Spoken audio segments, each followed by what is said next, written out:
Estimado público, la Biblia es la palabra de Dios y todo lo que se registra y se narra en ella es cierto y verdadero. Esto también se puede comprobar a través de la historia. En el Antiguo Testamento se puede leer la historia de la nación de Israel. Asimismo, nos da detalles de muchos acontecimientos históricos, de pueblos y naciones de esa época y de lugares y costumbres de ese tiempo.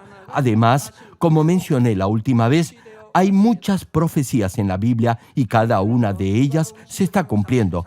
Por ejemplo, en Lucas capítulo 19, versículo 43 y 44 podemos leer: porque vendrán días sobre ti cuando tus enemigos te rodearán con vallado y te sitiarán y por todas partes te estrecharán y te derribarán a tierra y a tus hijos dentro de ti, y no dejarán en ti piedra sobre piedra, por cuanto no conociste el tiempo de tu visitación.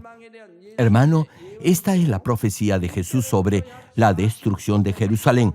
Cerca de 40 años después de esta profecía, alrededor del año 70 después de Cristo, la ciudad de Jerusalén fue destruida por el general del Imperio Romano Tito. Este hecho sucedió tal como Jesús lo había profetizado. El ejército romano construyó un dique alrededor de los muros de la ciudad. Luego de conquistarla, asesinaron brutalmente a los niños y destruyeron todas las edificaciones, no dejando piedra sobre piedra.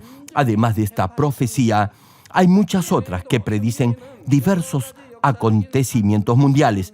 Entre ellas, las más importantes, por obvias razones, son las profecías sobre el Señor Jesús, para abrir el camino de la salvación, que es el tema central que trata la Biblia. El Salvador tenía que venir para redimir a la humanidad de la pena de muerte que causa el pecado.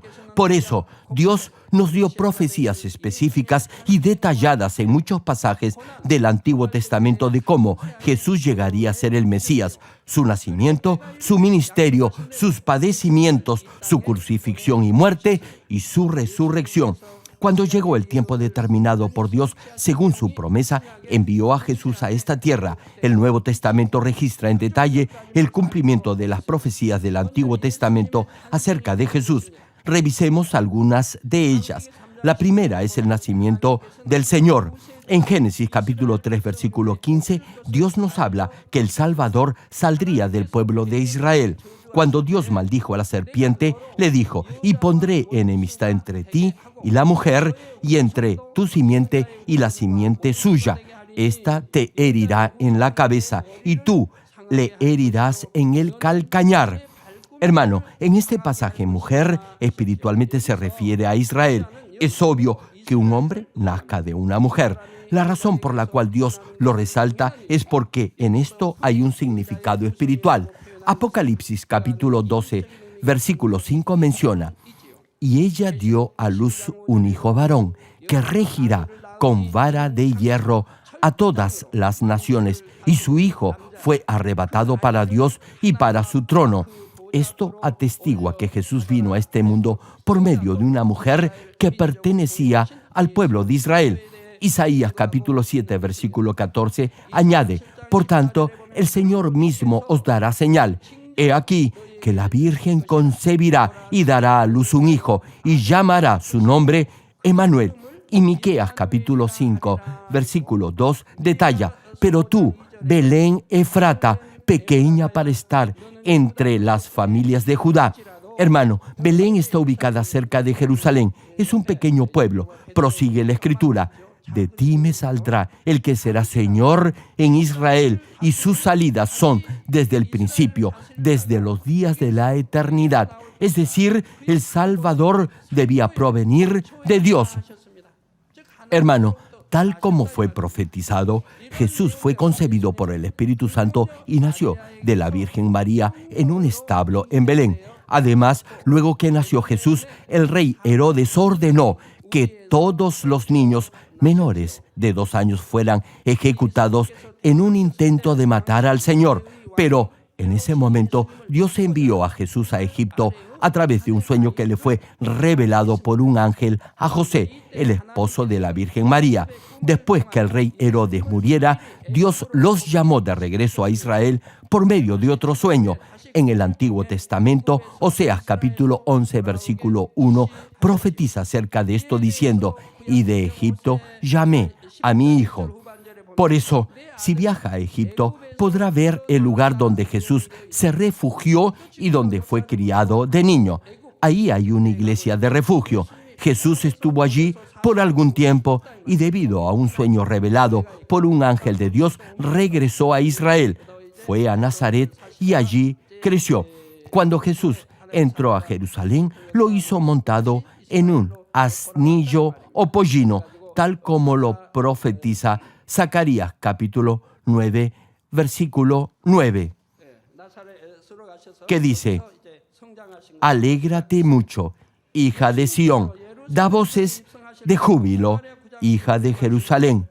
He aquí, tu rey vendrá a ti, justo y salvador, humilde y cabalgando sobre un asno, sobre un pollino, hijo de asna».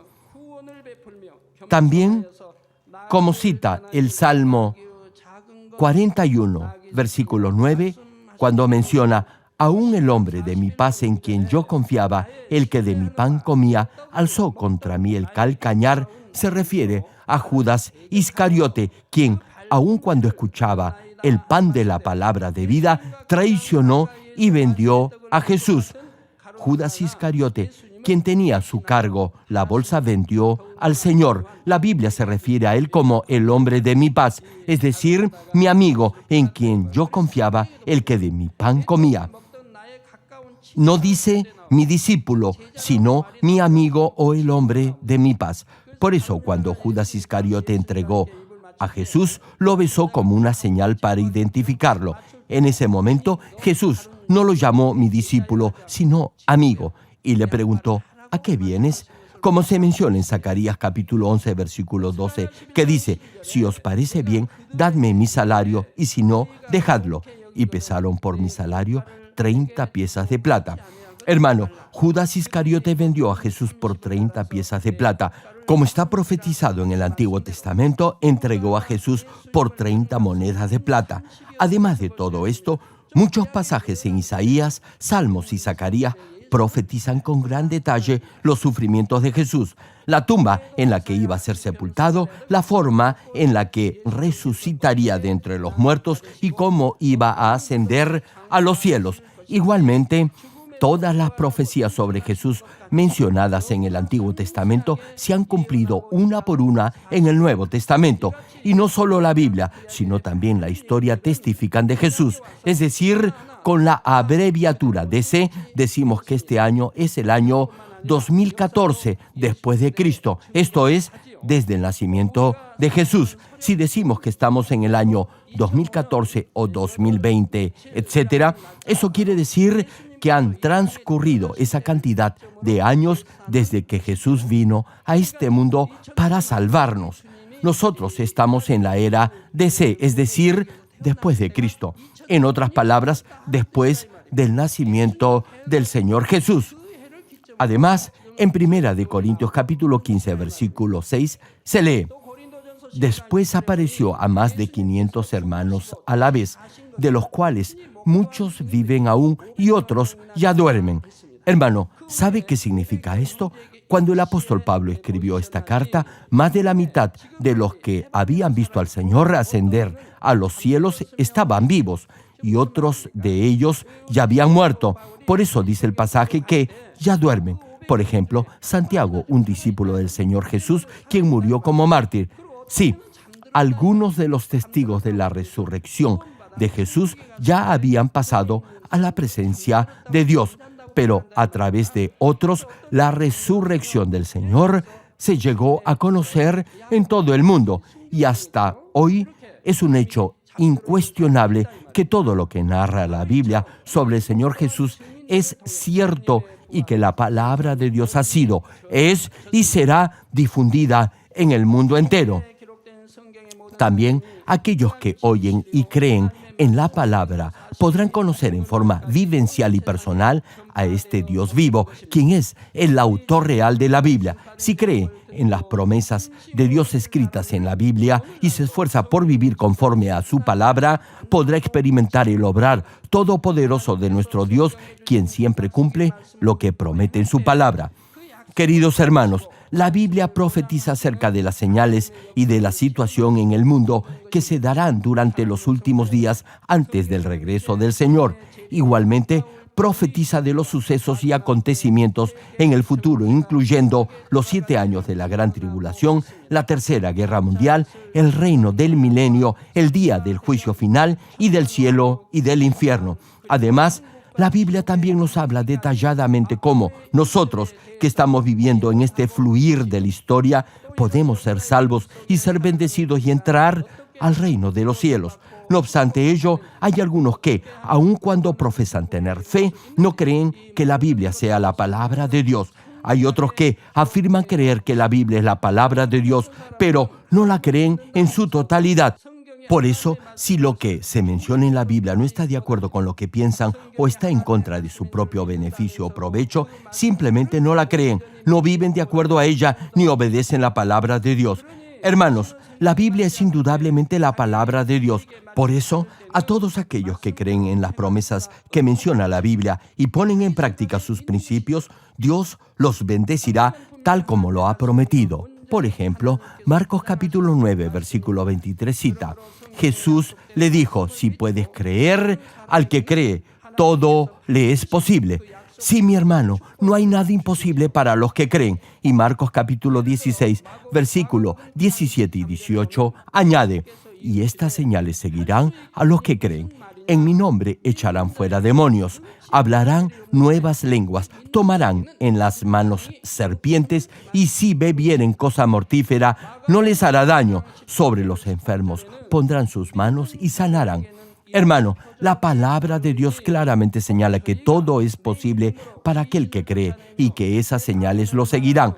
Ahora bien, ¿a qué clase de señales nos referimos? A las siguientes: echarán fuera demonios en el nombre del Señor, hablarán en nuevas lenguas, tomarán en sus manos serpientes y no los dañarán. Esto significa que derribarán la sinagoga de Satanás. Además, pondrán sus manos sobre los enfermos y ellos sanarán. En la Biblia podemos encontrar, tanto en el Antiguo como en el Nuevo Testamento, a siervos de Dios que no murieron de enfermedades. La Biblia nos dice que los ojos de Moisés no se debilitaron aún a los 120 años. El profeta gozaba de excelente salud, llevando a cabo la obra de Dios, y así lo llamó a su presencia, es decir, en perfecto estado de salud.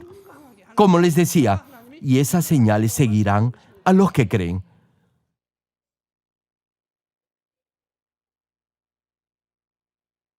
Ustedes, hermanos y hermanas, aquellos que tienen verdadera fe, esas señales los seguirán.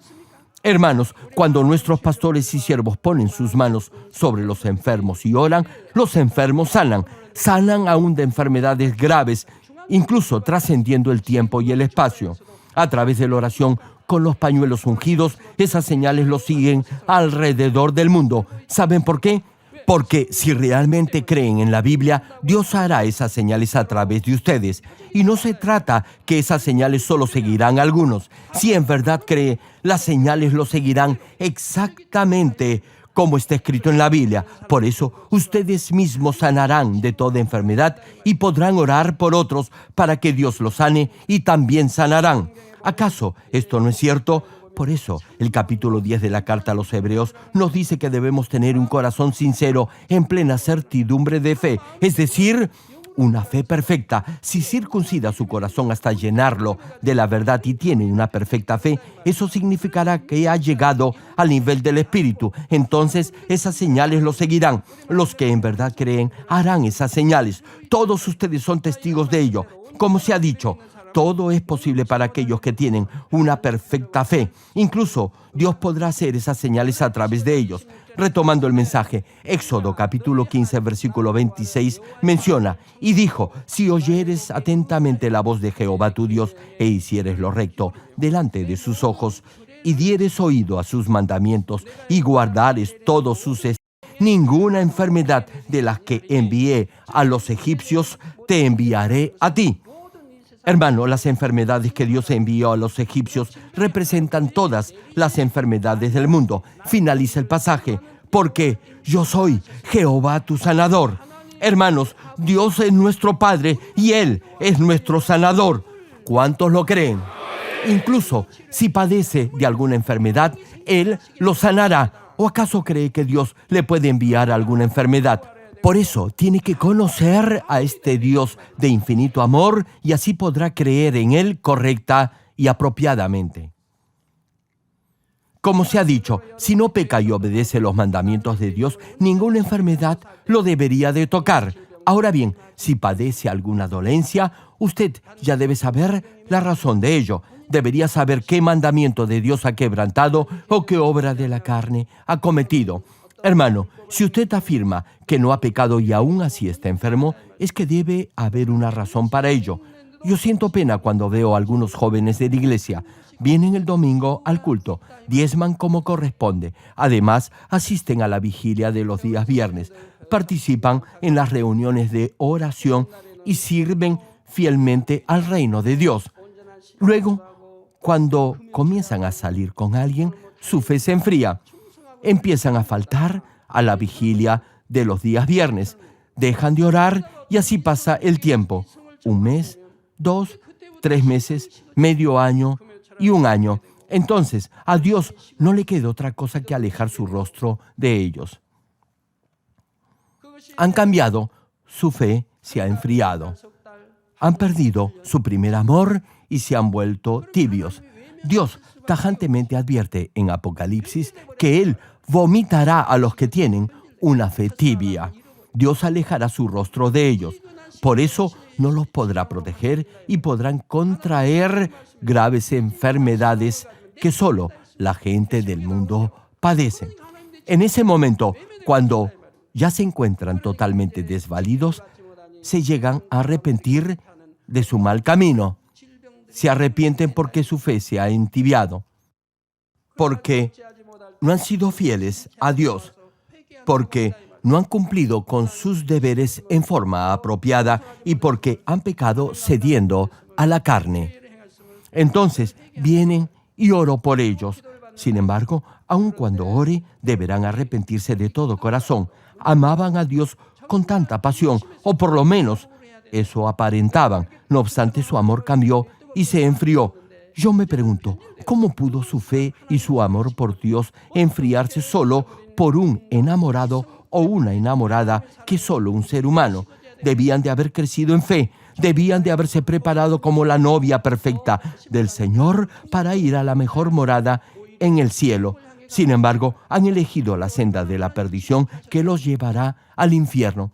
¿Se imaginan qué decepcionado debe estar Dios?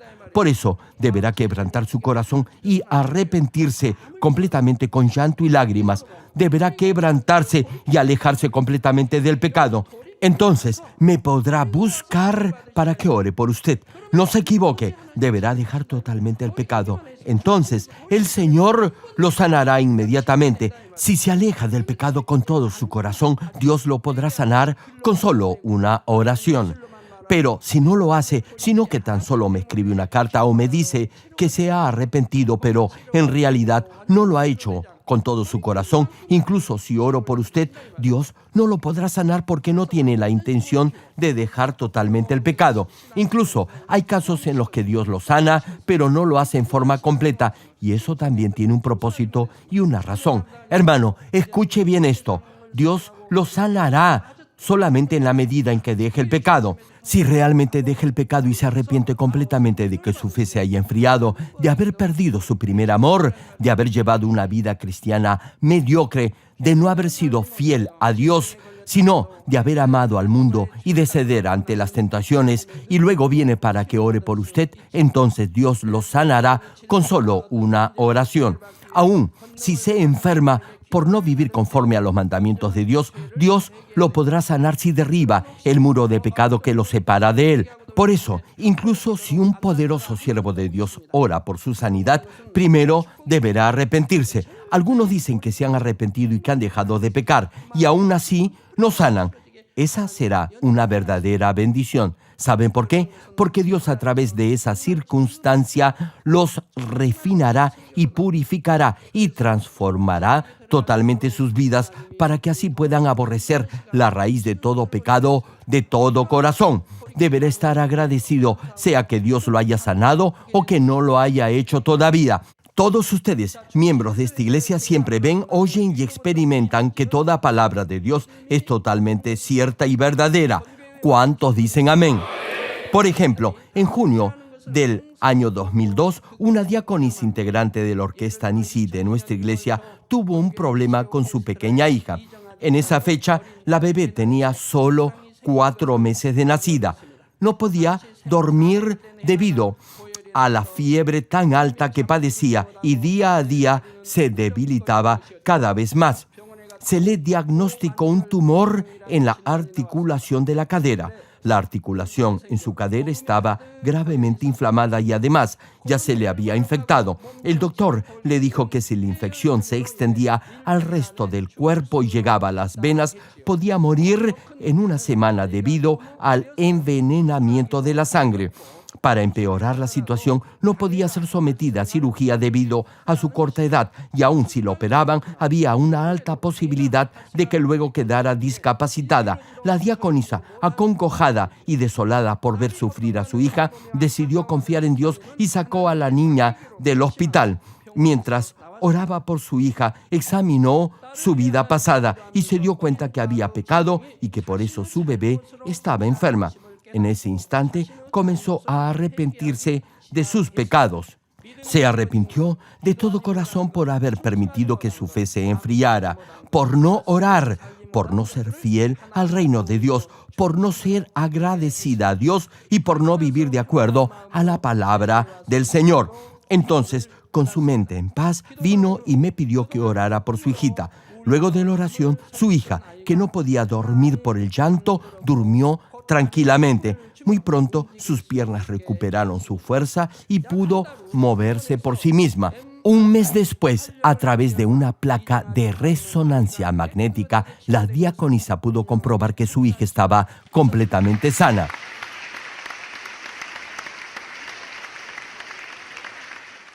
Hermanos, los doctores decían que incluso si la sometían a cirugía, iba a quedar discapacitada y que si no la operaban, no viviría. A pesar de esas malas y negativas predicciones, actualmente la niña se encuentra saludable y creciendo normalmente. Al ver todos estos testimonios, podrá comprobar que la Biblia es la verdad y que Dios honra sus promesas escritas en ella. Termino el mensaje, amados hermanos en Cristo y estimado público. En estas 3 prédicas, incluida la de hoy, he explicado quién es Dios. Dios es el creador de todas las cosas. Dios es yo soy el que soy, es decir, el omnisciente y el omnipotente. Y Dios es el autor de la Biblia. Por cierto, hay muchas otras formas de describirlo. Dios es luz, es amor, el juez justo que juzgará en el día del juicio final, y es también nuestro amoroso Padre Celestial, quien nos ama tanto a mí como a ustedes. Mientras más lean la Biblia, mediten en ella y obren y actúen de acuerdo a ella, más cosas descubrirán y sabrán acerca de este Dios y con toda seguridad llegarán a conocer a este Padre de amor y de misericordia. Proverbios capítulo 8, versículo 17 cita: yo amo a los que me aman y me hallan los que temprano me buscan. Hermanos, algunos se preguntan ¿dónde está Dios? E incluso en forma desafiante y arrogante, otros dicen que si Dios existe, entonces quieren verlo, pero no hacen el menor esfuerzo por buscarlo. A ver, hermanos, ¿cuántos de ustedes quieren ver a Dios? Bien, si quieren verlo, deberán amarlo. Dios lo amará si usted lo ama. Dios se dejará hallar si se esfuerza por buscarlo. Por eso es totalmente ridículo dudar de la existencia de Dios si ni siquiera ha intentado buscarlo. Si realmente amamos a alguien, desearíamos hacer lo que esa persona desea que hagamos. Hermano, amar a Dios y buscarlo es creer en su palabra, la Biblia, y cumplir lo que su palabra manda. Entonces, Dios lo amará, responderá a sus oraciones y lo hallará, y le dirá que ha escuchado su oración. Espero que verdaderamente crea de corazón que la Biblia es la palabra de Dios y que haga su mayor esfuerzo para poner en práctica los mandamientos que hay en ella. Oro en el nombre del Señor para que Dios ame y bendiga a todos aquellos que hagan esto para así guiarlos a la Nueva Jerusalén, el mejor lugar en el eterno reino celestial.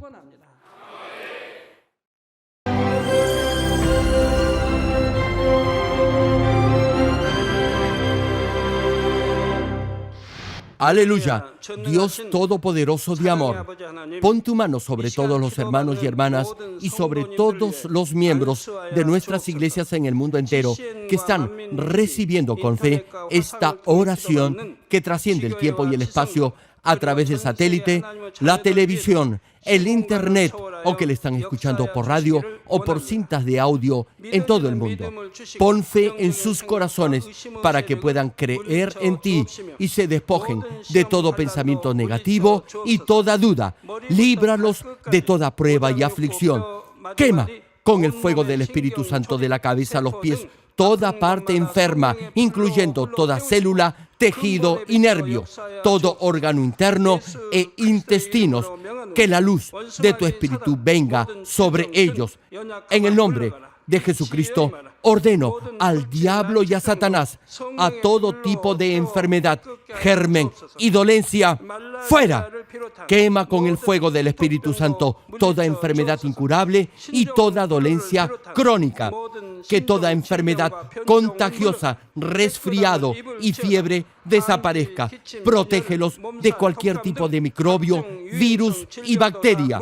Sánalos de todo tipo de cáncer, incluyendo cáncer al estómago, al pulmón, al hígado, cáncer de mama, cáncer al útero, al intestino y toda otra enfermedad como el SIDA, leucemia, apoplejía cerebral, presión arterial alta y baja, enfermedades cardiovasculares y pulmonares, diabetes, enfermedades propias de la mujer, enfermedad a la tiroides y toda clase de inflamación. Quema con el fuego del Espíritu Santo toda polio, derrame cerebral, artritis y hernia. Que todo tipo de dolor de espalda, de cabeza y toda clase de neuralgia desaparezca. Líbralos de toda epilepsia, autismo, depresión, neurosis y enfermedades mentales y de toda clase de parálisis. Que los cojos y tullidos se levanten y caminen. Restaura la vista y el oído. Que los ciegos abran sus ojos, los sordos vuelvan a oír y que los mudos empiecen a hablar.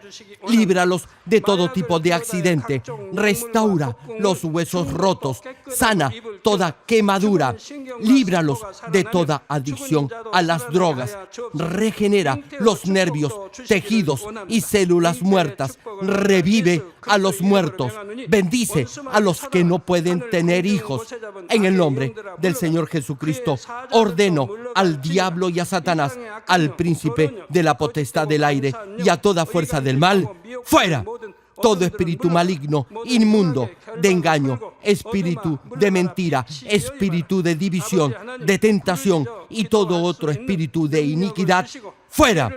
Ato a toda fuerza de la oscuridad y de maldad y que la luz de tu espíritu descienda sobre ellos. Padre, fortalécelos para clamar en oración y dales poder para desechar todo pecado y llegar a la santidad. Que tengan salud, que sus almas prosperen y que sus familias sean evangelizadas y vengan al Señor. Protégelos de todo tipo de accidente y bendícelos para que tengan una vida de éxito y prosperen todo. Guarda y protege a todos tus hijos y sus hogares, centros de trabajo y negocios con el muro de fuego del Espíritu Santo, con tus huestes celestiales y tus ángeles, y con tus ojos, que son como llamas de fuego. Da a los estudiantes sabiduría y perseverancia, y pon en sus corazones el anhelo de estudiar y progresar. Guarda sus corazones y pensamientos de todo lo mundano, y siembra en ellos un ferviente amor por el Señor. Dios, bendice a tus hijos, y que todo lo que hagan sea para gloria tuya. Gracias, Padre, por haber escuchado nuestra oración. Toda la gloria sea para ti. He orado en el nombre de nuestro Señor Jesucristo. 아멘.